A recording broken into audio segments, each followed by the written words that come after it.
Nanti pokoknya kita coba pikirin peluang. Saya punya ide sih. Kalau tadi sekolah pebisnis, mungkin kita bikin sekolah pejabat. MBG Mas Bahlil Ganteng. Halo, welcome lagi teman-teman ya di MBG. Kali ini kita masuk episode kedua. Kedua. Jadi stay tune teman-teman. Kita akan bahas banyak hal ya. Khususnya terkait dengan marketplace ya. Marketplace. Ini lagi booming banget nih. Ada suhunya nih marketplace. Ada suhunya. Nah, kalau kalian kan udah tahu nih, aku Vincent Lianto. Terus kemudian host yang satu lagi, Chandra. Nah, kali ini kita perkenalan dulu nih. Siapa narasumber kita hari ini? Boleh, Bro Yosef, kenalin dirinya dulu dong. Oke, halo Bro Adit, Bro Vincent, Ya. teman-teman. Nama saya Yosef Abbas. Kesibukannya biasanya di seputar marketplace memang. Ya. Cuma mungkin lebih familiar biasanya di tempatnya para afiliator atau para kreator di marketplace. Jadi buat teman-teman yang biasanya mau live atau mau video, ada keranjang kuningnya kalau di TikTok atau di hitam ya, atau ada keranjang oranye kalau di yang oranye. Atau mungkin sekarang juga ada yang lagi rame itu share link kalau di sosial media. Misalnya kayak di Threads atau di X dan sebagainya gitu ya. I see. Nah, seru banget sih. Ini marketplace ini jadi kesibukan sehari-hari.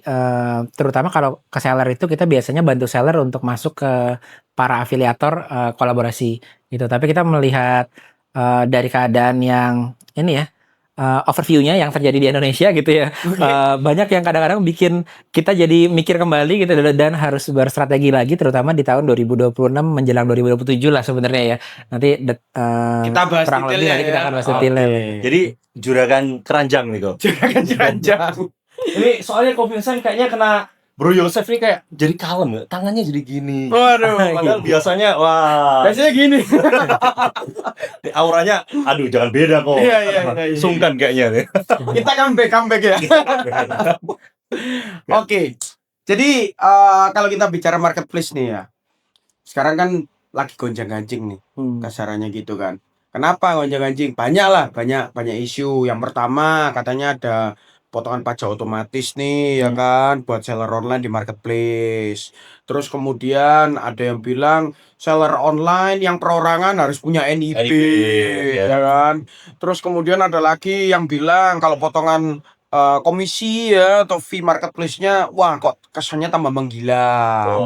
Terus kemudian ada beberapa kebijakan-kebijakan marketplace yang dirasa merugikan pebisnis ya atau sellernya. Contoh seperti biaya layanan tambahan per item per penjualan. Itu pusing banget sih. Iya, terus ada fitur lagi tuh yang katanya marketplace memfasilitasi para buyer untuk bisa kembalikan barang ya. Yang menurut seller ada beberapa detailnya itu yang merugikan lah gitu. Iya. Dan masih banyak lainnya sebenarnya. Buka catatan dulu ada 100 ini. Oh enggak, ini Gimana ya? Ya, tapi benar sih. Jadi kalau tadi ya, yang di-mention sama Ko Vincent itu kurang lebih sekarang seller itu kayaknya bukan sibuk jualan, tapi sibuk untuk mikirin kebijakan yang kena impact ke mereka gitu ya. Jadi kayaknya lebih ke arah situ. Jadi kalau dulu mungkin kita lagi mau jualan itu lumayan mudah dan to the point ya, buka toko jualan gitu. Kalau sekarang kayaknya yang dipikirin tuh ada banyak. Dan sebenarnya sih di tempat ya di yang tadi udah disebutkan juga itu kejadian, apalagi sekarang kalau di momen sekarang kita lagi ngerekam ini yang lagi viral itu kan adalah surat keterangan bahwa belum sampai 500 juta. Betul. Sehingga bisa dia-upload biar nggak kena 0,5% deh kok ya. Mungkin ini berhubungan tadi sama pajak sama Ko Vincent sih. Tapi itu lagi viral banget gitu ya. Dan memang itu penting karena di situ menurut kita ya user yang marketplace atau seller ataupun para afiliator tuh kadang kita fokusnya kan emang jualan, namanya juga seller, penjual gitu atau afiliator, kita juga jualan barang. Kadang kita tuh nggak notice mengenai kebijakan-kebijakan yang tiba-tiba itu diterapkan di dashboard kita, yang tiba-tiba pemotongannya misalnya otomatis, misalnya gitu.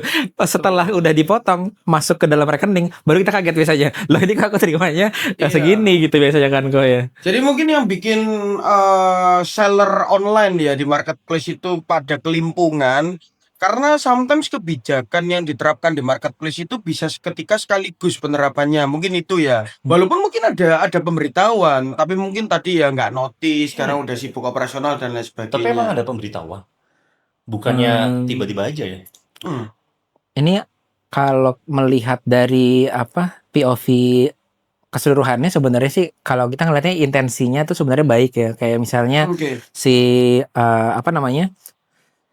eh Kalau kita seller isunya misalnya dari produk ngimport karena pasti ada bahan baku yang kita import. Nanti ada kebijakan dari pemerintah juga dari sisi tadi yang harus ada NIB, seller dan afiliator gitu. Hmm. Kalau dari POV selain pajak tadi ada POV-nya adalah mengenai barang modal yang importnya sekarang secara pemerintah menurut gue ya itu malah bagus buat industri ini ke depannya gitu. Cuma jadinya malah kena ke dua pemain, yang pemain marginnya tipis sama pemain yang masih kecil-kecil sebenarnya. Itu yang kasihan sih. Contohnya kayak dulu kebetulan gue tuh dulu mainnya dari apa namanya kita pedagang ya. Oke. Ngimport lah dari Tiongkok kan, Oke. biasanya ya import barang dari sana masukin ke sini ya kita dagang tapi gitu kan, Iya. bukan yang bikin brand atau ODM atau yang apa gitu. Ya udah jualan gitu. Import barang dulu tuh enak banget kan karena kita masih dulu gue inget jalan-jalan keluar sana kalau gue dulu brandnya aksesoris wanita. Oke. Jadi kalung, anting dan sebagainya masuk jualan tuh belum online tapi offline di mall-mall biasanya. Yang tengah mall itu suka ada bazar kan. Iya. Nah kita beli dari sana. Era-eranya masih menteri yang cewek itulah pokoknya yang basic aja ya. Kita nggak mention kan Ada di sini. fleksibel. Oh tapi ini ada nih di sini ya kayaknya nih cetakannya ya. Nah jadi ya di era itu tuh sebetulnya waktu itu kita masih menjalankan itu gitu. Jadi dulu sebagai seller juga, seller di offline, seller di online. Waktu itu kita sebagai pedagang kecil bisa mikir abis beli barang, ya udah aku fokus ke distribusi barangnya karena bisa impor tuh belum tentu bisa jualan kan kurang lebih kayak gitu ya. Nah, jadi waktu itu kita susah payah belajar kayak dulu kebetulan dari tadinya bukan pebisnis kita karyawan, habis itu akhirnya jadi seller, kita harus belajar jualan sebenarnya dan itu aja udah susah sebenarnya kan Itu buat aja udah mungkin susah nih, teman-teman betul. seller gitu. Betul. Nah, sekarang yang tadinya kita barang modalnya itu didapatkan dengan mudah, dapetinnya itu jadi nggak terlalu mudah. Misalnya kategori seperti fashion, tekstil, garment gitu kan itu Iya. dulu kita banyak tuh ngambil kayak misalnya dari Tiongkok atau mungkin dari Thailand yang bazar-bazar ngambil masuk misalnya gitu. Nah itu tuh udah Sekarang kena lartas. Ya. kenal lartas sebenarnya kalau impor tuh ya istilahnya lartas teman-teman. Jadi ada apa namanya kayak ada LS-nya laporan surveyor ada dan sebagainya gitulah yang tadinya itu bukan area yang ada sebenarnya dan UMKM tuh bisa buka toko sebenarnya. Nah begitu udah ada kayak gitu ya sebenarnya intensinya bagus karena kan kita juga membatasi pakaian bekas waktu itu kan. Wah ini pakaian bekas jangan sampai membanjiri Indonesia gitu. Jadi oke nih bagus nih arahnya proteksi lokal, garment dan sebagainya. Secara keseluruhan dan kedepannya akan jadi bagus. Cuma dalam penerapan dan impact-nya di jangka pendek ini yang kena justru adalah bukan hanya orang luar yang jadi sulit masuk karena udah regulasi, tapi pemain-pemain yang pedagang ini jadi nggak bisa dagang karena udah jadi nggak bisa jualan lagi gitu kurang lebih ya. Positif banget ke pemerintah. Oh iya ya gitu ya. Ini soalnya apa MBG Talks ya judulnya ya. Ini sorry. Iya. Dari tadi tuh matanya tuh kesini terus. Oh iya. Udah mau gini ngomong lagi bro ya. Mau gini ngomong lagi lah. Jadi ini bro. MBG Talk ini kan menu buat gibah nih, ya kan. Selain nanti kita ngobrol-ngobrol kayak gini juga, ini boleh dicipin bro. Oke. Iya, ini jadi premium nih menunya. Iya. Emang pernah episode sebelumnya kita bikin kayak gini? Oh enggak, ini lebih bergizi nih. Lebih bergizi. Ya, perbaikan. Sorry ya Bram ya. Kali ini lebih baik nih. yang diundang ya. Karena kepala kita kena OTT. Oh. Perbaikan kayak gitu. Jadi Bro Yosef kalau sambil makan kita santai aja. Ya. Oke. Makan silakan. Nah, ambil aja kok, nggak apa-apa kok. Oh iya, betul. Terus ini menarik. Tadi yang disampaikan Bro Yosef ini cukup menarik ya, karena kalau dulu ya yang perlu dipersiapkan atau yang perlu dipelajarin atau yang perlu dieksekusi oleh seller itu kan cukup bagaimana mendatangkan barang, terus kemudian bagaimana kita berusaha untuk jual. Betul kan ya? Benar. Kita nggak terlalu banyak diribetkan dengan administrasi ya kan dan lain sebagainya.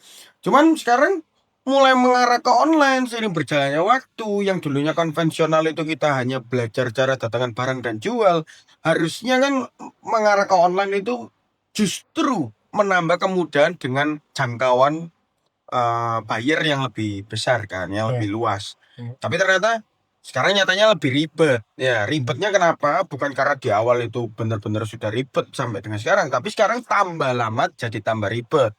Tadi pajak, terus kemudian kewajiban punya NIB, terus kemudian ya segala macam komisi marketplace yang tambah lama tambah tinggi. Hmm. Nah, menurut Bro Yosef, dari keseluruhan yang terjadi di universe-nya marketplace ini, gitu ya, mana nih yang menurut Bro Yosef tuh, wah ini yang paling memberatkan, ini yang paling mendistrupsi nih, Ya. gitu.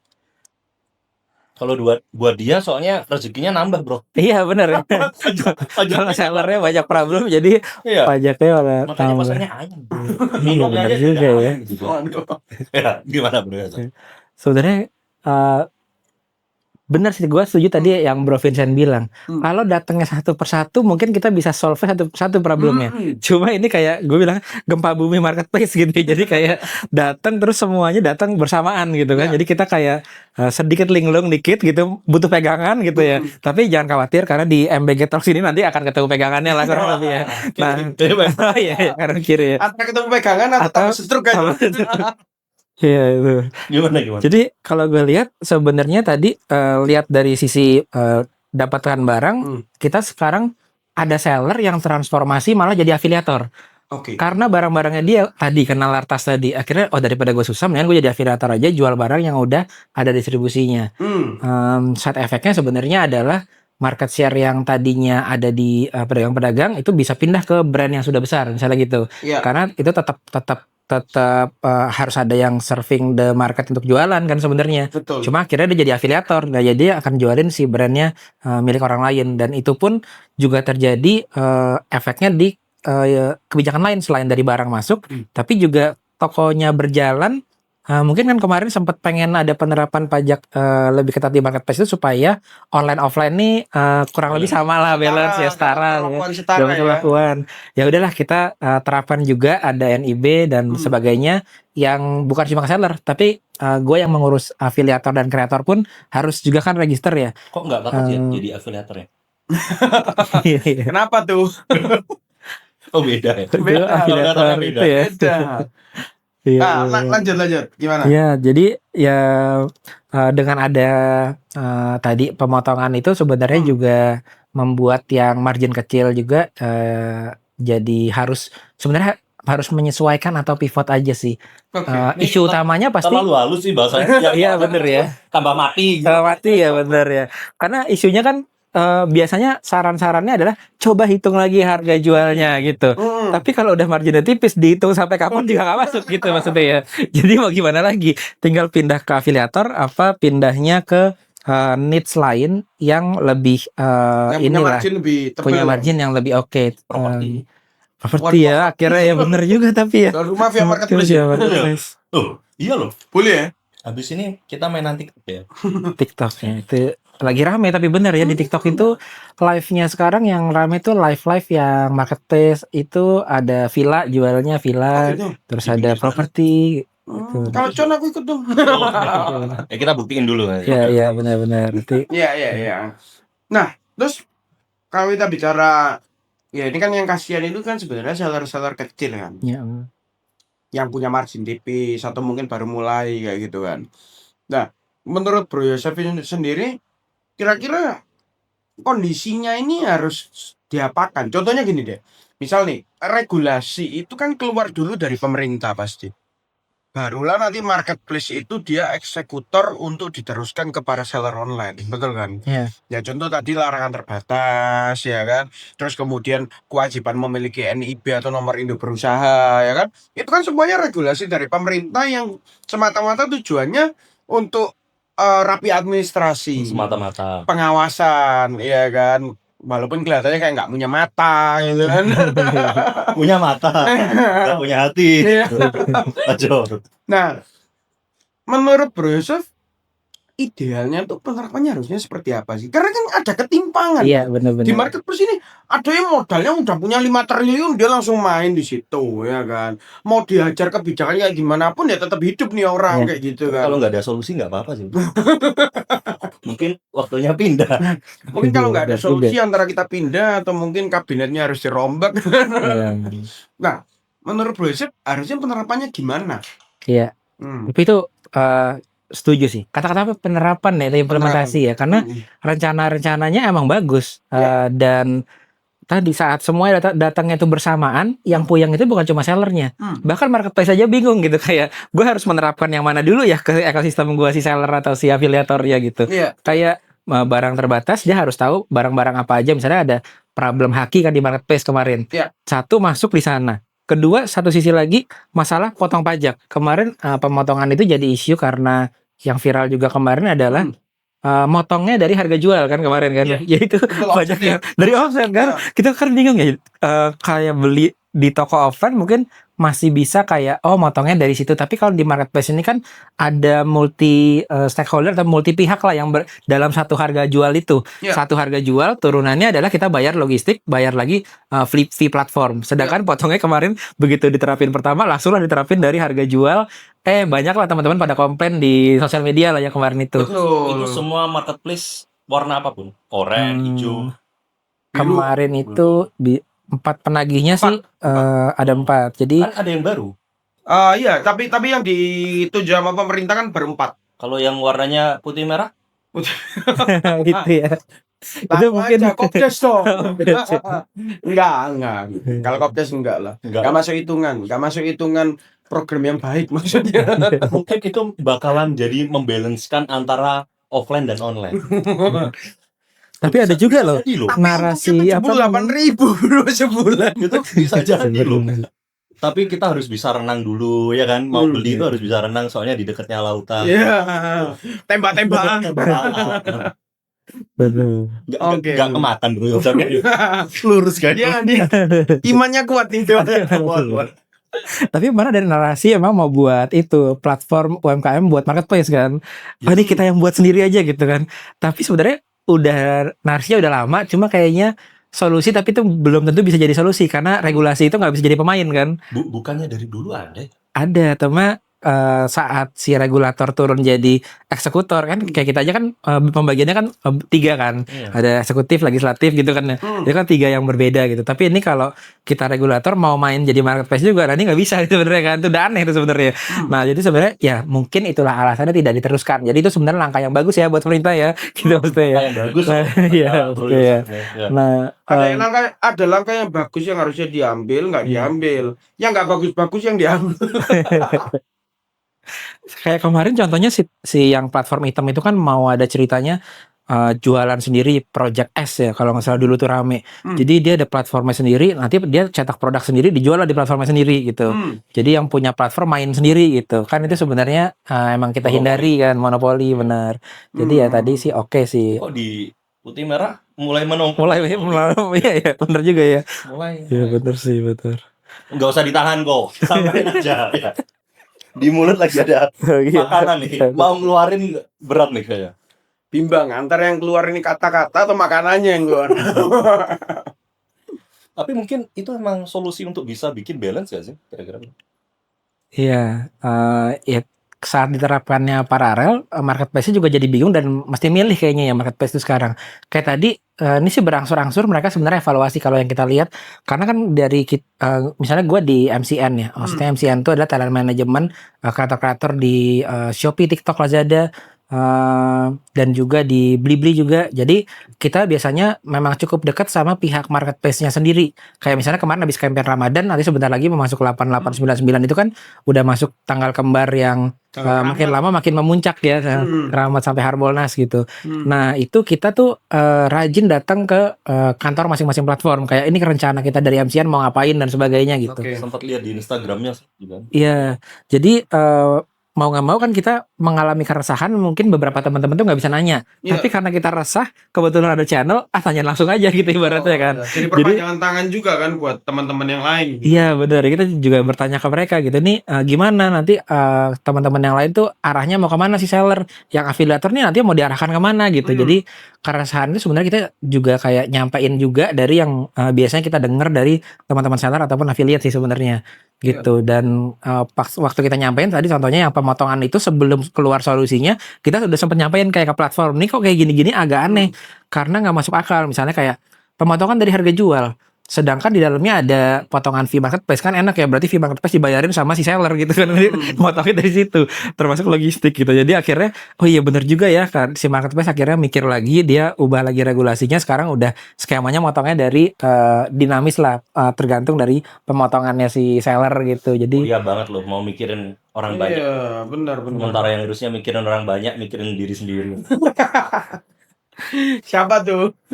Dia kali ini kalem banget loh. Iya, kalem banget. Karena tahu ini kursi panas ini. Nah, terus ada wacana juga kan, dengan segala macam gonjang-ganjing lah ya, regulasi dari pemerintah ya, yang mau nggak mau ini dari marketplace-nya harus ibaratnya memfasilitasi itu ya kan.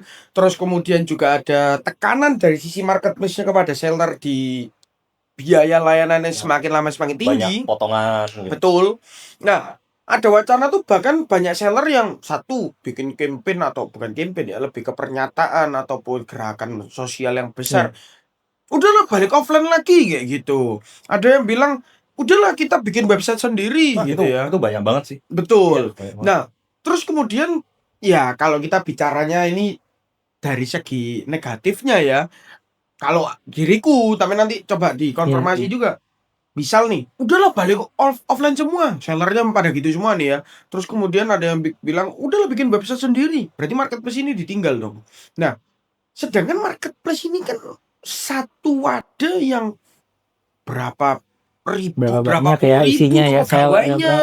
Terus seperti Bro kerja Yosef sana. yang mungkin juga satu partner dengan marketplace-nya untuk memfasilitasi para kreator, belum lagi para kreatornya yang mungkin juga ya penghidupannya dari media sosial gitu kan.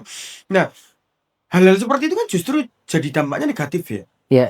Nah, ada nggak sih kayak apa ya, something like pemikiran ataupun ide lah. Ini pemerintah nih harusnya apa, ya kan? Ya. Terus kemudian dari segi marketplace-nya juga harusnya apa? Kalau memang ada banyak seller yang bilang, "Wih, potongan lu tuh tinggi banget, Bos." Kayak gitu. Iya, Nggak masuk akal. Bilang sama pemerintahnya, ini kalau mau diterapin untuk lartas kah, atau mungkin kewajiban administratif NIP kah, atau potongan pajak yang sekiranya memberatkan kah? Ya mulai dari titik tertentu dong. Jangan sampai kita-kita yang which is omsetnya masih 4,8 miliar tembus dikit aja lu udah rame-ramein kayak gitu kan. Tuh apa kabar yang omsetnya 100 M dan sebagainya, belum tentu bayar pajaknya bener kayak gitu kan. Nah, ada nggak ide atau pemikiran kedua pihak tersebut? Ya, Pemerintah kah? Marketplace kah? Ya. Benar sih. Sebenarnya pemerintah tuh gua rasa ya, mungkin mengelola mirip kayak mengelola BBM sekarang tuh lumayan oke tuh kayaknya, maksudnya. Yang harus bayar tinggi tuh yang naik Fortuner, misalnya kayak gua naik yang Innova Diesel misalnya. Oh, kita dapat bayar lebih mahal gitu. Iya. Supaya yang naik motor premium masih bisa lumayan lah punya Jadi, ruang buat kepikiran naik gerak motor. misalnya. Oh gitu. Kemarin sih sempat mikir gitu. Gila nih gua ngisi mobil apa namanya Dex ya. Dex tadi gue kira paling terakhir naik ya, karena yang pertama naik mungkin yang karena Dex itu kan berkaitan sama solar untuk industri. Gue pikir lama kali solar naiknya gitu. Naik duluan gitu. Waduh, gue duluan yang masih bayar lebih mahal nih. Listrik. Iya, ya kira listrik ya Bro Vincent nih. Motor Motor listrik. Scooter, Bro. Oke, terus itu gue rasa kayak BBM ya. detil Pemerintah gimana? apa namanya dari kebijakan sampai ke implementasi itu mesti kayak ya tahu untuk siapa dan detailnya kayak gimana tuh, menurut gue di BBM cukup oke lah, maksudnya walaupun guanya harus bayar nggak oke gitu maksudnya karena mahal banget gitu ya. Coba kalau bisa sih diturunin lagi ya, tolong Pak MBG gitu si ganteng ya. Nah tapi kalau bisa ya untuk marketplace pun itu wacananya oke, narasinya untuk memproteksi UMKM sama industri lokal juga oke, tapi mesti dikawal sampai bener-bener mungkin diskusi sama marketplace-nya bentuk realnya kayak gimana, sama sellernya itu memproteksinya harus gimana. Jadi bukan hanya di tahap yang besarnya aja gitu. Nah kalau yang nyambung yang tadi sih sebenarnya yang paling penting apa yang si seller nih mesti lakukan kalau keadaannya udah kayak gini gitu, maksudnya udah posisinya seperti itu tuh aku harus ngapain gitu. Nah kalau yang pertama sebenarnya yang saya lihat sih si sellernya sendiri, kita punya beberapa pilihan. Tadi yang to the point adalah karena potongan gua nih yang udah top seller atau yang udah seller lumayan aja, kalau udah ada di kelas kita di kelas Shopee gitu, Hmm. itu udah bisa ada sampai potongan 40-50% itu ada yang totalnya sampai segitu kan. Gila tuh. Berarti kan ya minimal naikin harga barang itu 2,5 kali lipat sampai 3 kali lipat dari harga asli. Dimana kalau udah naikin 2,5 sampai 3 kali, mungkin harga offline-nya juga udah hampir sama. Makanya tadi Bro Vincent bilang kayaknya mendingan gue buka offline aja lah, balik ke offline gitu. Karena Balikannya udah. sama. hampir 30 30 ya kamu. ya. Potongan. Belum Iya. iklan dan lain-lain loh. Dan gue menemukan Yang yang kepotong jatah istri. nah itu tuh kadang bisa lebih dari potongan marketplace ya. Itu Untung satu. minus itu. Satu. Satu aja minus, makanya jangan kepikiran 2. Iya. Oke, lanjut. Nah itu jadi akhirnya pikiran untuk platform sendiri, website sendiri atau ke offline itu sebenarnya masuk akal sih. Cuma ini kan kebijakannya udah berlangsung mungkin sampai kita adain si podcast ini tuh udah beberapa bulan lah udah berlangsung. Sebenarnya ada feedback dari langkah yang udah seller tempuh waktu mereka mikir gue mau offline aja atau gue mau keluar dari marketplace aja membuat website sendiri gitu. Ya. Teman-teman pasti udah ada yang melakukan seperti itu juga. Ya. Dan teman-teman juga sudah ada feedback responnya dari pergerakan itu juga. Nah mungkin itu yang menarik karena di Covincent pun ada kayaknya beberapa klien yang ada di marketplace juga yang ternyata sekarang dapat feedback nih dari apa yang wacana kita di awal, yaitu kita kalau seller offline aja atau kalau seller mungkin website aja. Ya. Ternyata ada beberapa seller yang emang berhasil, tapi beberapa sebaiknya jangan dulu gitu. Nah mungkin dari POV gue nanti Covincent juga nambahin POV-nya. Iya. Covincent deh kayaknya, saya menarik juga ya. Kalau dari POV gue sebenarnya adalah yang gue lihat selama beberapa bulan ini, kita sebagai seller bisa ngurangin potongan, lari ke website, terus misalnya kayak diskonnya lebih besar, misalnya diskon 30% lah, karena potongan marketplace gue 40%, lumayan gue kasih ke customer. Subsidi jadinya. Tapi ternyata yang terjadi, si pembeli itu belum tentu akan ngikutin ke websitenya kita. Bisa jadi mereka malah nggak ngikut ke website, belinya ke kompetitor kita atau ke brand lain gitu di sana, karena mereka udah nyaman sama ekosistem yang ada di sana gitu. Nah ini kita temukan case-nya di kasusnya beberapa brand yang memang dia mungkin masih tahapan itu belum terlalu kuat sisi brandingnya. Kalau yang udah belum punya value of brand, bener. Kalau ada value of brandnya, misalnya kayak beberapa yang kita lihat di threads gitu ya, pindah semua ke website, kita di mention nama dan website-nya udah tahu itu brand apa gitu.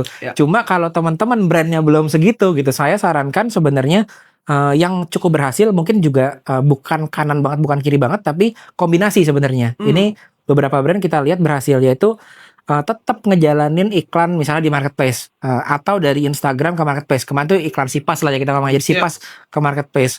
Satu brand fashion yang brandnya udah lumayan walaupun belum terkenal banget, kemarin tuh exercise-nya itu adalah dia coba lari ke marketplace, nggak terlalu berhasil, omsetnya tetap drop.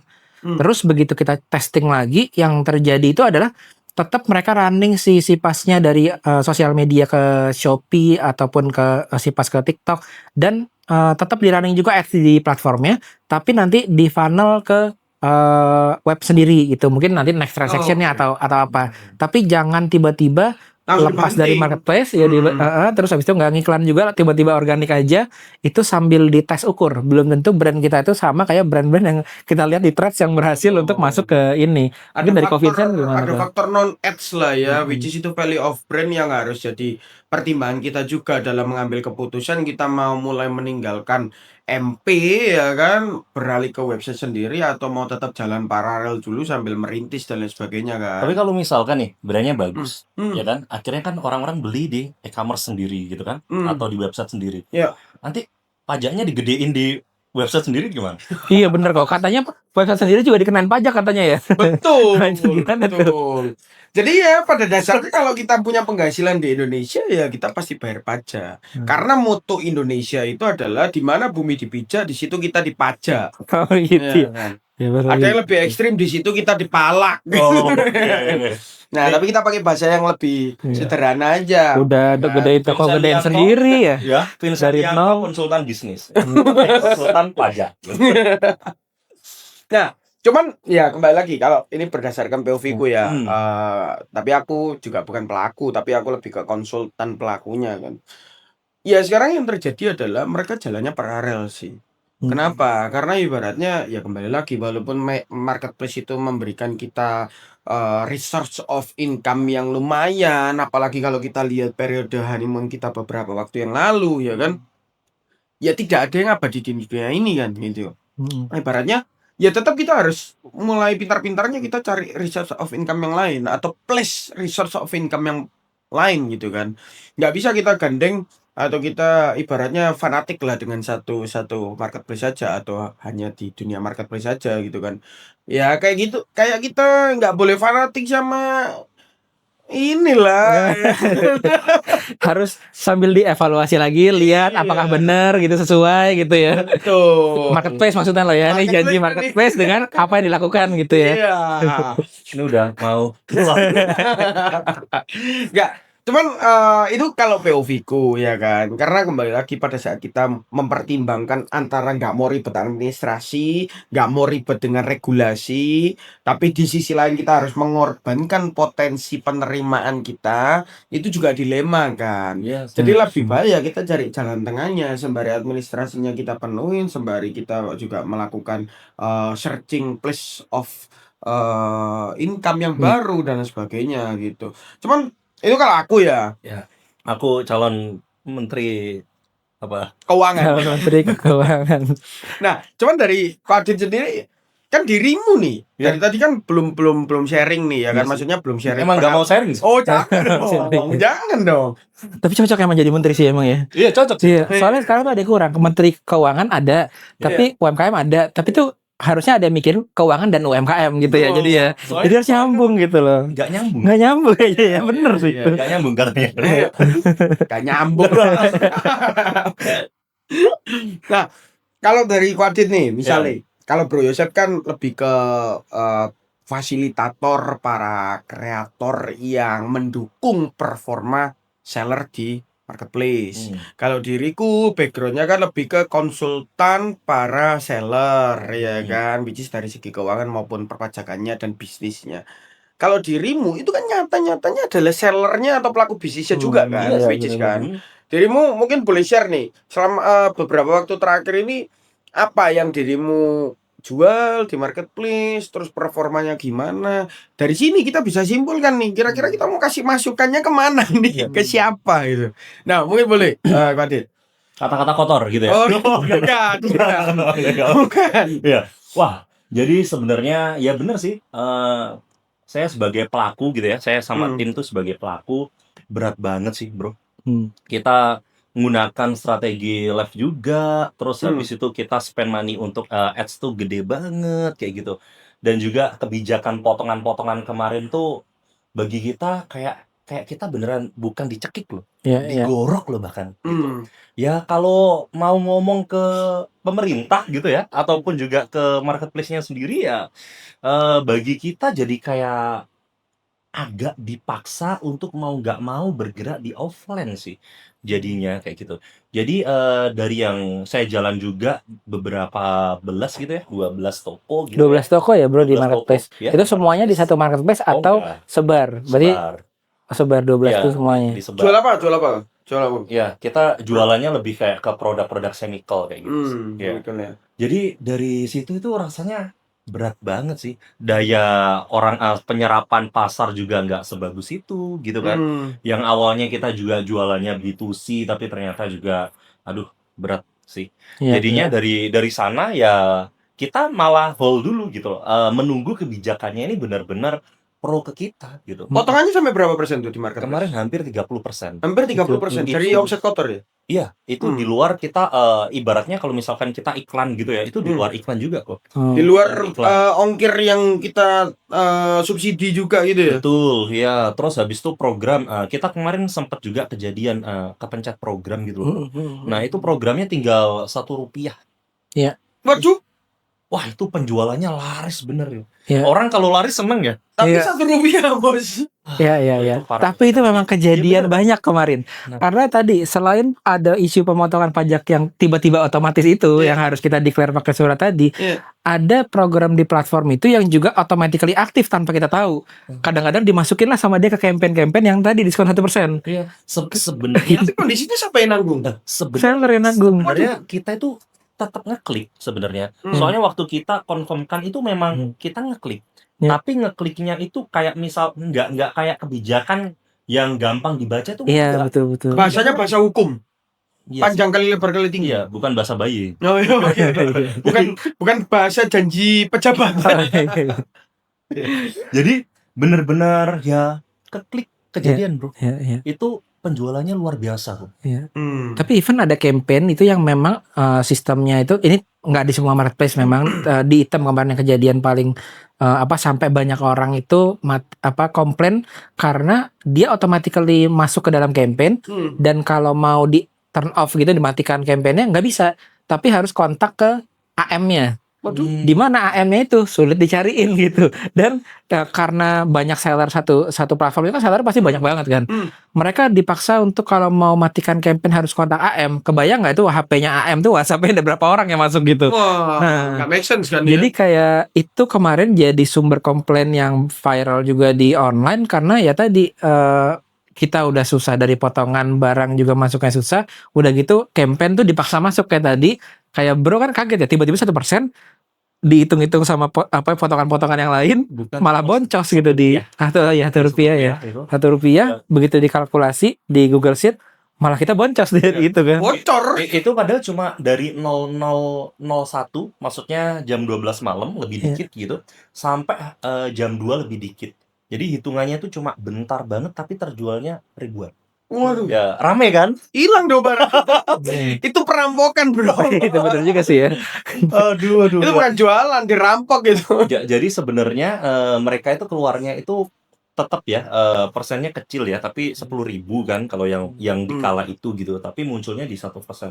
Jadinya kalau pertanyaannya tadi kira-kira seperti apa ya, ini udah mau keluar umpatan gitu. Ya, mau keluar umpatan. Tapi daripada disensor nggak perlu. Gitu. Tapi udah, aduh deh. Rasanya sekarang lagi berat sih, makanya berusaha deketin sama Bro Yosef nih. Mungkin celahnya di mana, manuvernya di mana, saya bakal ikutin sih. I see. Nah, berarti kalau menurut Bro Yosef sendiri, sebenarnya dengan gonjang-ganjing di dunia marketplace ini, ya kan, banyak nih ya tadi ya kita mungkin sebut ulang potongan pajak otomatis ya 0,5% dari omsetnya para seller, terus kemudian biaya layanan marketplace yang benar-benar sekarang itu mencekik ya bisa sampai 30 bahkan ada yang 50% gitu kan. Nggak apa-apa, Terus kemudian kalau mau nangis ya. terus kemudian ada beberapa campaign-campaign yang quote unquote kita seperti dipaksa untuk ikut ya kan. Biaya ongkir yang dibebankan ke kita mungkin juga wow sekali. Ya retur ya tadi ya. Retur COD. ya. Betul. Oh ya COD bener. Jadi kalau misalnya COD terus kemudian kita nggak bisa sampaikan itu ke bayarnya atau bayarnya pingin balikin itu ongkir juga kita yang nanggung something like that. Terus tadi ya banyak seperti NIB ya kan untuk orang-orang pribadi yang masih seller kecil-kecil kayak gitu. Terus ada beberapa kebijakan di mana kalau ada pelanggaran sedikit tokonya bisa di free sama marketplace-nya ya kan. Nah, itu banyak banget kan. Cuman dari semuanya itu mana sih yang paling menurut Bro Yosef itu memberatkan? Katakanlah salah satu atau salah duanya. Dan itu dari sisi siapanya yang harus diperbaikin. Contoh kalau misalnya tadi potongan marketplace yang tinggi berarti kan idealnya masukkan bener-bener nih ke marketplace, ya kan? Nah, satu atau dua kebijakan yang mungkin harusnya perlu dipertimbangkan atau perlu diperbaikin dan siapa yang harus memperbaikinya itu boleh coba. Asam lambung Ya, naik bro. Iya kayaknya ya. Jadi, Sama bro. ternyata baru sadar juga gue. Ternyata kalau masalahnya dikumpulin banyak ya ternyata. Ternyata mungkin Masih ada banyak lagi tuh. iya masih ada banyak lagi ya. Mau gua keluarin. Tapi benar. Jadi sebagai seller, sebagai affiliate juga sama. Ini susah. Cuma gini, sebenarnya kalau kita ada set teman-teman yang sebagai seller ya, terus ini keadaannya kayak gini, situasinya kayak gini, kita lihat susah banget. Tapi memang ini situasi dimana kalau teman-teman bisa menyesuaikan ini, kita akan jadi 1 atau 2 affiliate yang bertahan nantinya sebenarnya. sebenarnya. Bro, gimana? Iya. Itu ya. Gue jadi kayak enak nih. Apa bertahan bro katanya ya. Saya udah tutup bro katanya ya. Saya udah tutup bro katanya. Pokoknya semangat.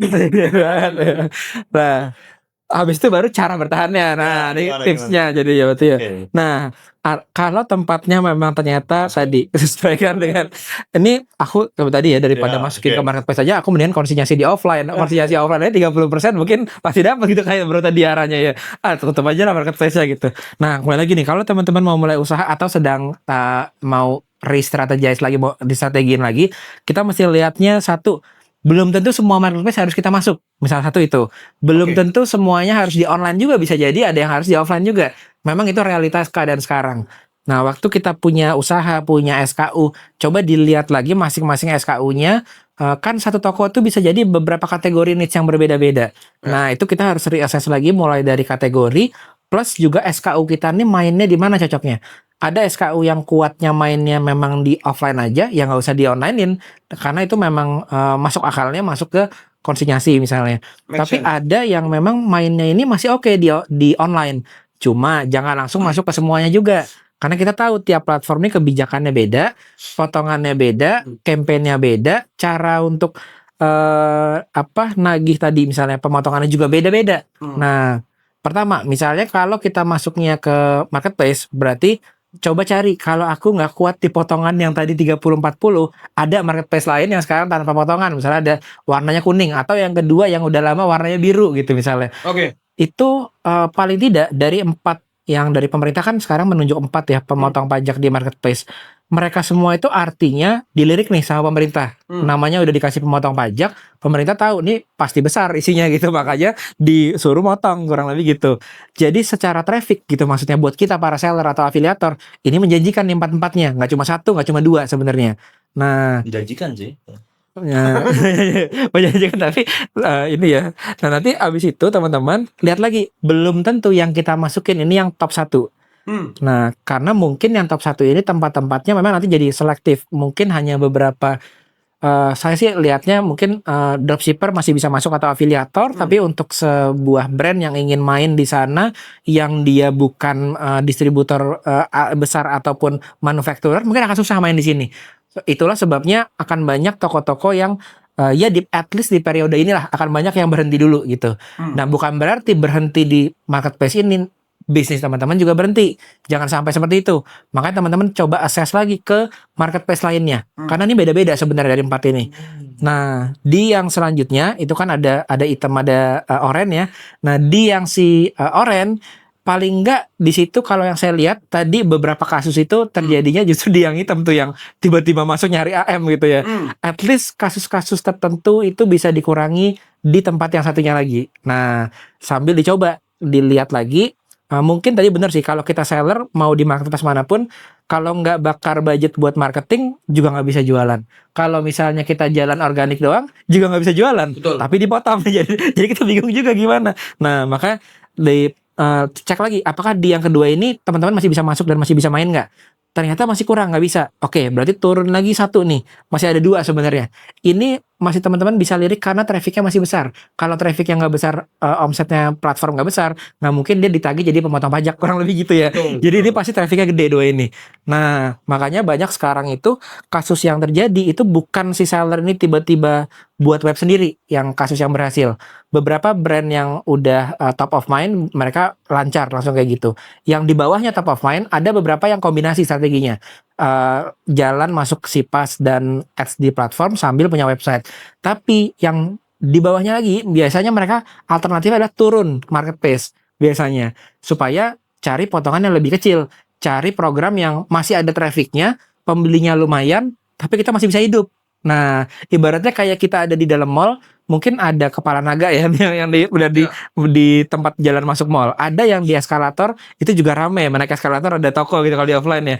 Itu kan pilihan-pilihan kita yang kita tahu itu sumber traffic tinggi. Tapi kita juga tahu yang kedua harganya mahal banget gitu juga kali sewanya ya bro mahal ya, gitu. sewanya mahal. Jadi artinya kita sebagai seller juga kadang sulit juga kita bilang harus komplain dengan yang pertama kedua. Ya ini emang kepala naga di lokasi offline yang mainnya kita udah tahu nih kalau kita masuk ke mall kita harus bayarnya berapa kalau mau di lokasi strategis tersebut gitu ibaratnya.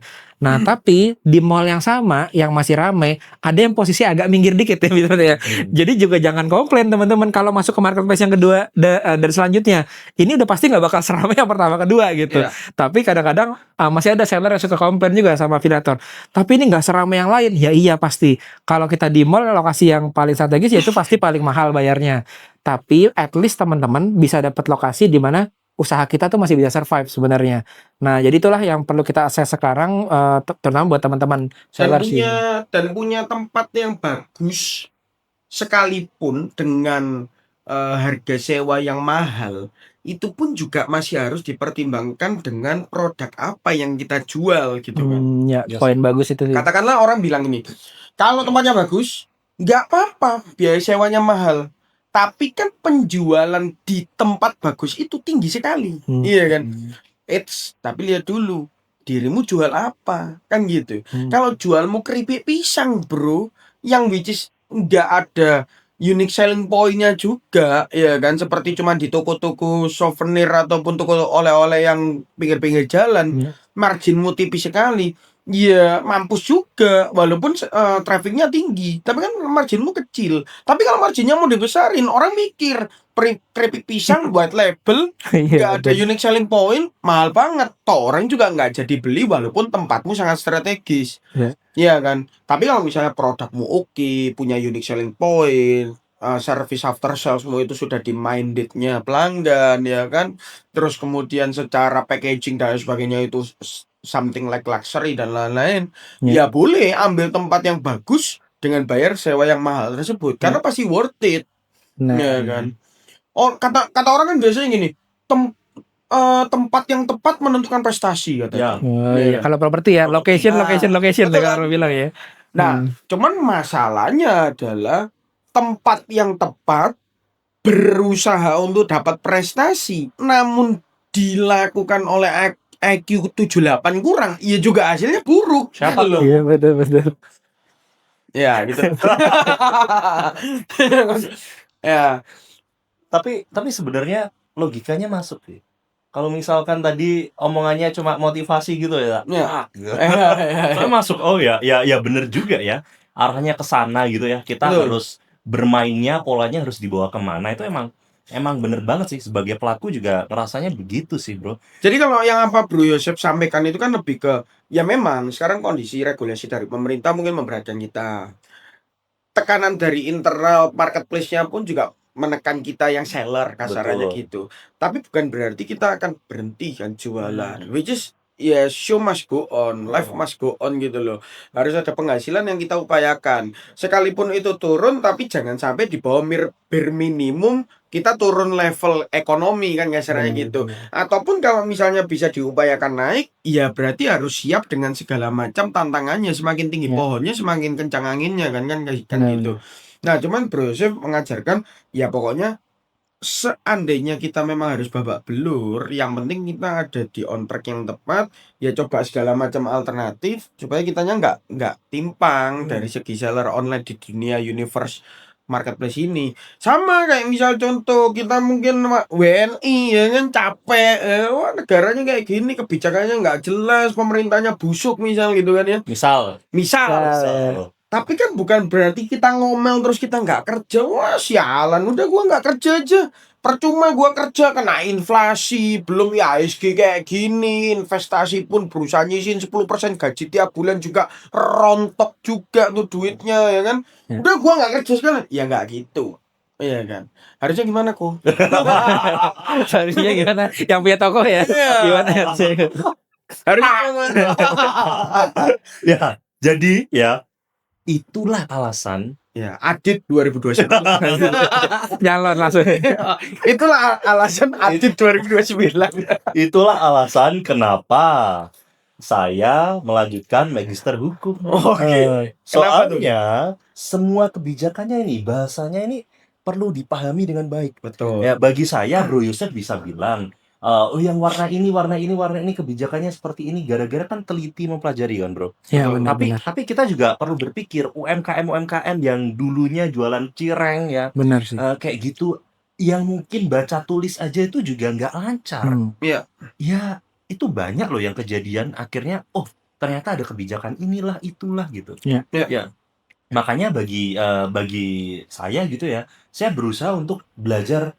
Oh, hukum tuh seperti apa? Ya saya dalemi ke arah sana juga. Tapi itu fakta lapangan yang benar sih, Bro. Karena gue ngelihat jangan dikira jualan cireng itu juga omsetnya nggak besar gitu ya. Maksudnya kan banyak yang di desa atau jualan yang snack-snack kacang-kacangan itu memang banyak mengaktifkan lokasi desanya sendiri gitu dan Betul. omsetnya gede banget gitu. Dan itu sekarang yang justru mereka banyak yang bukan sampai kuliah S1, S2 dan sebagainya tapi lulusan SD dia jualan cireng tapi omsetnya gede banget karena dia punya banyak cabangnya dan sebagainya gitu. Dan begitu di era yang kayak sekarang mesti teliti mengenai kebijakan platform, hukum dan segala macam. Itu membuat kesulitan, maksudnya kan tadinya kan pemerintah maunya buat UMKM nih gitu ya maksudnya ya. Sedangkan juragan-juragan yang itulah yang sebenarnya mesti di onboard ke katanya dulu ke dunia digital ada program UMKM Go Online misalnya gitu kan ya. Berarti kan itu sebenarnya harus dipertimbangkan tadi kalau gue lihat dari pertimbangannya Bro Adit gitu. Dan itu benar sih. Itu jadi kesulitan buat mereka. Nah, buat yang pengen tahu kita akan ada kelas enggak ya. Belum tahu gitu, belum tahu. Iya. Tapi artinya memang harus ada yang mengartikan itu buat mereka yang punya usaha di tadi kayak cireng tapi butuh kayak gimana secara hukumnya sih saya harus ngapain kebijakan marketplace-nya bagaimana baiknya buat usaha cimol saya gitu. Cimol tapi omsetnya udah MM-an itu ada juga kan sebenarnya gitu. Makanya ya aneh juga ya dulu dibilang UMKM naik kelas apabila merambahnya ke online. UMKM naik kelas yang dari UD menjadi CV ataupun PT gitu kan. Tapi nyatanya sekarang ya sama aja. Nggak ada bedanya. PT perorangan apa kan? Waduh, PT perorangan jebakan Batman pemerintah, guys. Birselianto. Jebakan Batman pemerintah. Ya mau dari offline pindah ke online itu bukan naik kelas lah, ya kan. Mau dari UD atau perorangan ke CVPT itu bukan naik kelas. Yes. Tapi sebenarnya lebih kepada UMKM kita kalau mau naik kelas itu harus benar-benar punya produk yang kalau ditanya unique selling pointmu apa, bargaining powermu apa yang membuat barangmu itu akan dibeli berapapun harganya dibandingkan barang lain.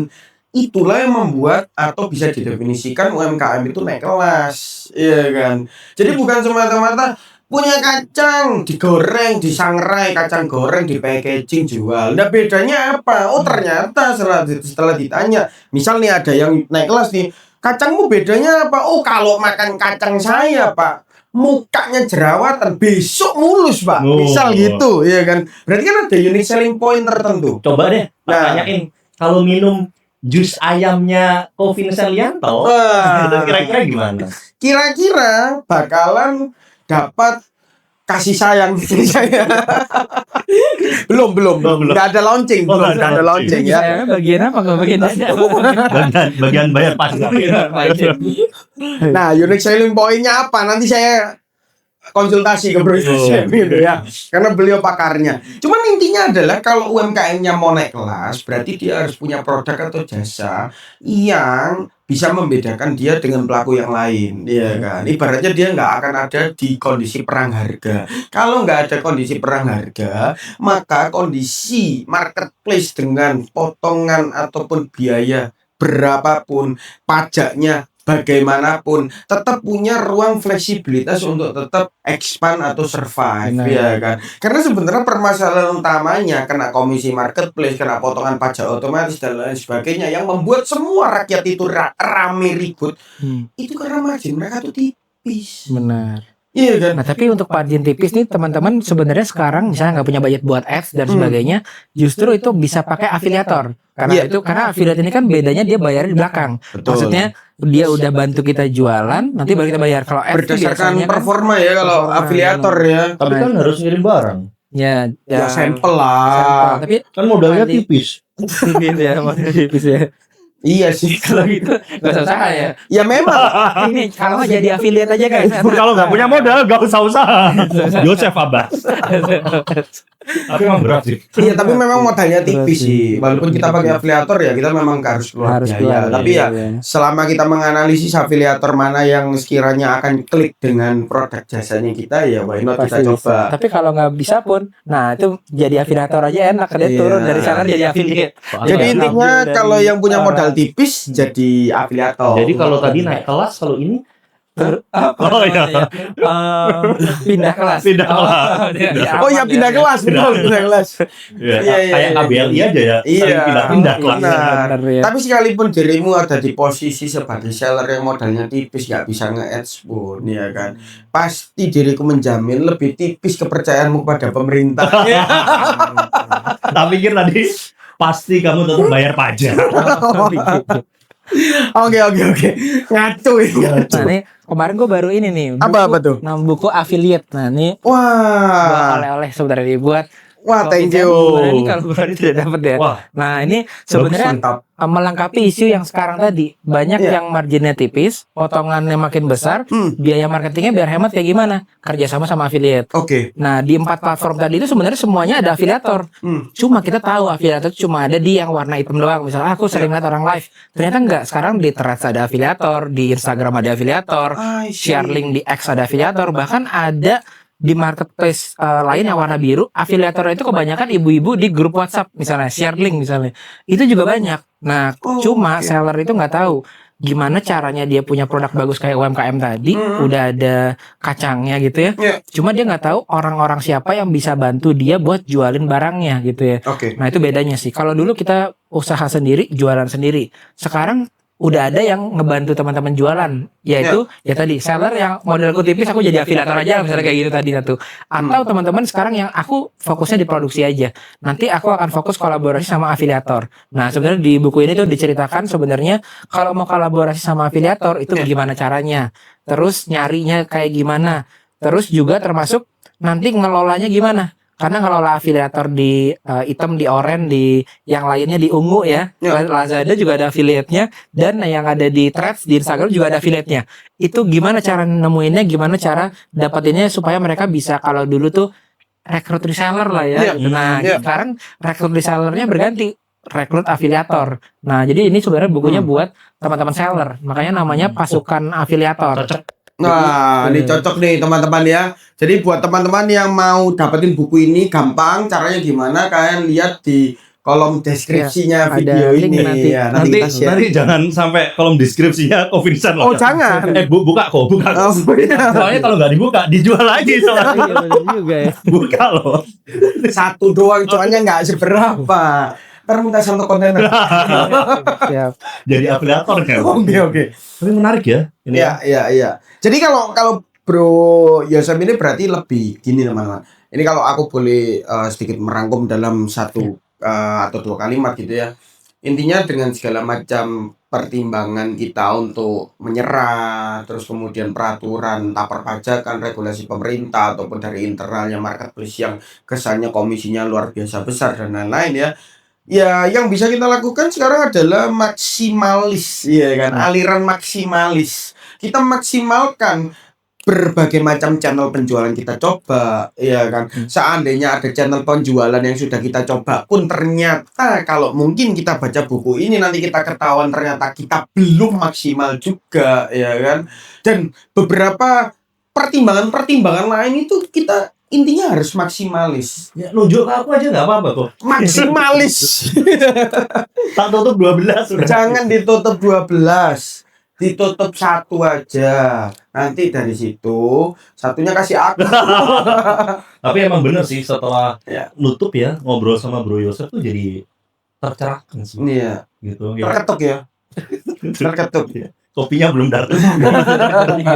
Tapi emang bener ternyata nggak selalu harus idealis dengan kita maunya apa, tapi ya dengan realistis jalan di affiliate akhirnya juga bisa naik kelas juga kan. Nanti kita jadi bisa affiliate itu harusnya digerakkan dengan cara apa sih kayak gitu. Dan banyak sih sebenarnya banyak seller yang bisnis itu lama-lama ya. Soalnya selama ini kalau aku dengar dari beberapa klien ya, ada yang tipikalnya dia itu adalah zamannya marketplace itu baru pertama kali rilis ya kan, which is 2016 2017 itu bahkan dia udah mulai masuk tuh gitu kan. Dan kemudian kan boomingnya itu kan di era Covid kan sebenarnya kan, mulai banyak belanja online. Tapi juga ada klien-klienku yang dia baru mulai atau terjun gitu kan ya. to be honest, yang lebih siap itu yang baru pertama kali mulai bahkan. Karena apa? Karena dia sudah research terlebih dahulu dengan kondisi yang ada sekarang dan dia masuk sehingga dia sudah mulai menyesuaikan tingkat margin dari produk atau jasanya. Cuman yang dulu-dulu itu terbuai dengan kondisi yang honeymoon. Iya Iya kan? Ya, Kalau itu dulu enak menarik banget sih. Dan ini kejadiannya tuh banyak ya kok ya. Itu banyak sih. Gak mau aja. Nggak mau aja. Dan Betul. kadang-kadang mungkin kalau sebagai teman seller saya juga paham sih. Maksudnya kita bukannya tidak mau belajar hal baru atau nggak mau berubah, tapi kita tuh udah naik dari tadinya kita dagang sendiri, megang toko, megang packing sendiri, Iya. inventory sendiri, kita hire orang packing, hire orang admin, hire orang lagi buat ngelola inventory, ngelola toko kita. Lama-lama kita levelnya udah lebih naik. Tapi kita saking naik levelnya lupa di bawah tuh udah berubah sebenarnya gitu. Betul. Itu yang sering kejadian. Kita nggak mau teman-teman yang punya upgrade. toko. Iya kan? Kita nggak mau upgrade knowledge. Nyindir aku ya. Iya. Saya nggak mau upgrade knowledge. Kayak Iya, gitu. betul sih. Jadi ya ibaratnya perlu Yang dipertimbangkan. baru malah lebih siap ya. Oh betul, makanya ya. betul. Justru klien-klienku yang baru pertama kali rilis, bahkan dia baru pertama kali jualan gitu ya, produknya lebih siap. Bahkan kalau misalnya kita tarik performa di marketplace-nya, secara untung bersihnya ya sebelum pajak ya, itu dia bisa pertahankan di minimal 10-15% bahkan. Oke. Iya kan, itu dengan potongan Shopee yang bisa sampai 30-35% ya kan, TikTok dan sebagainya. Dan dia sudah mempertimbangkan itu. Dan tadi benar, SKU yang dia jual secara online itu tidak semua SKU. Tapi hanya SKU yang memiliki margin profit yang cukup untuk bersaing di marketplace. Jadi ibaratnya sebenarnya SKU ini punya margin tebal, tapi dimasukkan ke marketplace dia lebih tipis, tapi reach-nya jadi banyak. Iya kan? Tapi produk ini siap. Jangan masukkan SKU yang sekiranya secara marginnya memang kita jual offline aja udah tipis banget. Nggak perlu. Jadi upayakan sesuatu yang perlu diupayakan, yang nggak perlu diupayakan sesuatu yang nggak perlu diupayakan, kasarannya gitu. Ini terkait SKU nih ya. Buat apa saya jual barang yang produknya itu marginnya 5% secara online hanya demi supaya banyak orang yang beli. Di saat orang belinya banyak sama orang belinya sedikit sebenarnya nggak efek. Lebih baik saya maksimalin produk atau barang jasa yang siap untuk ditekan marginnya tapi tidak tumbang. Demi reach yang lebih banyak. Karena kan marketplace itu sebenarnya tujuannya untuk reach-nya kan. Tapi masalahnya kapan waktunya masuk, kapan waktunya nggak dimasukkan ke sana, itu gimana bro? Harus sharingnya ke siapa dan gimana? Ya, mungkin ini perlu ngitung jadinya, perlu ngitung antara HPP, tapi juga yang perlu dihitung itu adalah kompetisi di dalam marketplace itu sendiri. Misalnya kayak tadi ada 4 marketplace, ini 4 marketplace ini kelihatannya kan mereka dari sisi pemerintah nih pemotong pajak semuanya dan semuanya punya traffic besar-besar. Nah, kita berpikir adalah ini barang yang sama nih 4-4-nya. Tapi ternyata yang high performance kategori di pertama, kedua, ketiga, keempat ini beda semuanya. Nah, waktu kita masuk ke marketplace sebaiknya, maka tadi mungkin gue langsung akal juga sih dari gue lihat dari Bro Vincent kalau pemula tuh langsung lebih bisa siap gitu. Mungkin dia di tahap mau mulai udah riset ke 4-4-nya dan ternyata beda gitu. Gue ini POV gue juga sebagai afiliator. Yang affiliate gue nih keadaannya sama nih. Karena sellernya makin sedikit di 1-2, maka affiliate-nya makin sedikit juga income-nya kan. Dia kan sebenarnya jual barang dari seller juga. Akhirnya si affiliate juga mencari alternatif. Cuma kalau affiliate itu kan nggak bisa, alternatifnya adalah buka website baru kan, karena dia nggak kayak seller bisa buka website. Betul. Tapi sebenarnya mereka juga punya concern, mereka juga resah juga. Mereka ngelihat seller-seller yang mereka jualin kayak gini, banyak yang tadi tokonya ada sekarang nggak ada. Tadinya ratingnya 5 jadi ratingnya 2, tadinya ratingnya bintangnya banyak jadi turun gitu. Itu mereka punya keresahan sebenarnya sebagai afiliator loh. Ini buat teman-teman seller mungkin yang apakah afiliator gue yang senang apa asal jual atau yang penting bisa jualan dia senang. Sebenarnya afiliator tuh resah juga melihat itu. Karena kalau mereka penjualannya nggak stabil dari toko teman-teman seller, mereka kan juga income-nya nggak stabil juga. Nah, tapi mereka akhirnya juga sama kayak teman-teman seller tadi mengevaluasi 4 marketplace lainnya. Nah, jadi di 4 marketplace ini itu mulai ada afiliator-afiliator yang ibaratnya tuh tebar jala juga sama kayak kita seller, mempertimbangkan pindah kelas juga. Nah, jadi teman-teman nggak usah khawatir. Misalnya kayak tadi kita udah mengevaluasi dari yang 1, kedua, ketiga, keempat, ada afiliatornya nggak yang keempat. Ternyata kalau saya kemarin ketemu sama beberapa pihak platform 4-4-nya dan kita sudah bukan cuma ketemu tapi emang sudah ada program workshop barengan, misalnya kayak sama Blibli kita ada program barengan, sama yang baru di Lazada kita juga ada program barengan. Mereka itu afiliatornya agak berbeda sama yang kedua-duanya ini, tapi juga ada afiliator di sana. Nah jadi sebenarnya mempelajari kategori. Nah nyambungnya tadi sama kategori yang di winning di tempat-tempatnya, ini juga beda. Kalau di TikTok itu kan rata-rata yang di scroll impulsif kita beli gitu. Makanya harapan buat teman-teman UMKM biasanya brand baru itu pasti masuk ke TikTok dulu. Karena buat brand baru asal kontennya oke, pasti dia akan lebih cepat berkembangnya. Shopee atau yang Oren ini tuh susah sebenarnya buat brand baru masuk, tapi perkembangan stabil. Kalau omset udah sampai titik tertentu agak susah buat turun lagi, kecuali berubah kebijakan turun drop langsung biasanya. Nah tapi karakternya biasanya kayak gitu. Nah yang masuk di Shopee ini biasanya beda brand sama yang masuk di yang item, kecuali dia bisa masuk di kedua-duanya, karakter produknya agak beda. Nah dua sisanya nih yang paling teman-teman sekarang masih harus pelajari, karena ini beda karakter juga sebenarnya. Nah kalau si Ungu yang Lazada, kebanyakan mereka tuh brand-brand yang official. Nah itu harganya bisa jadi lebih murah dari dua-duanya ini. Ini biasanya kalau teman-teman afiliat sih. Jadi kemarin kita lagi pengen kasih link ke teman-teman afiliator yang ada di RKP juga. Terus kita tuh kan bisa dapat komisi lebih tinggi. Tapi kita belum mempelajari karakternya gimana yang di Ungu ini. Ternyata di Ungu ini bahkan mereka punya harga-harga lebih murah dari kedua-duanya yang 1-2 tadi. Tapi kategori barangnya itu biasanya brand official, kayak misalnya baju official, terus habis itu baju basket juga official dan sebagainya. Jadi buat brand official si Lazada ini mau, atau buat kita kan brand lokal juga ada official brandnya kan. Nah misalnya kayak salah satu grupnya si Wardah, nah itu kan juga jadi salah satu winning brandnya di dalam yang Ungu ini. Lazada. Jadi biasanya official brand baik dari luar atau lokal itu tetap bagus, tapi di Lazada gitu. Baru masuk ke yang terakhir nih, si Blibli. Nah, yang kita juga akan ada event bareng Blibli untuk ya ini sebenarnya ngasih tahu ke seller itu sebenarnya potensi kategorinya itu apa aja gitu. Nah, si Blibli ini itu juga beda sama yang 3 lainnya.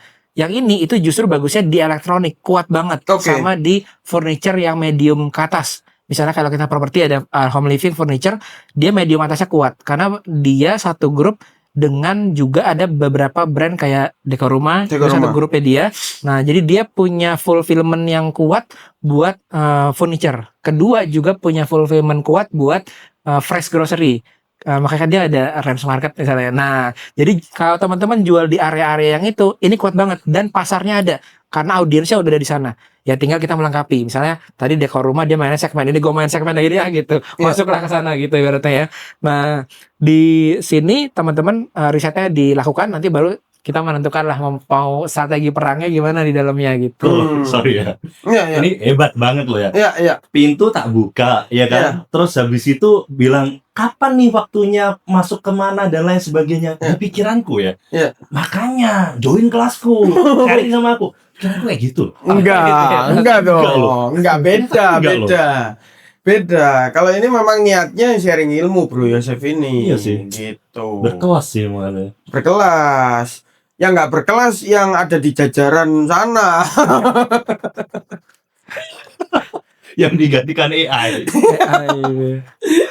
Wah, ini panas sih ini. Nggak cuma hatinya aja yang panas, soalnya habis tutup gitu ya, pikirannya juga panas sih, tapi happy banget sih.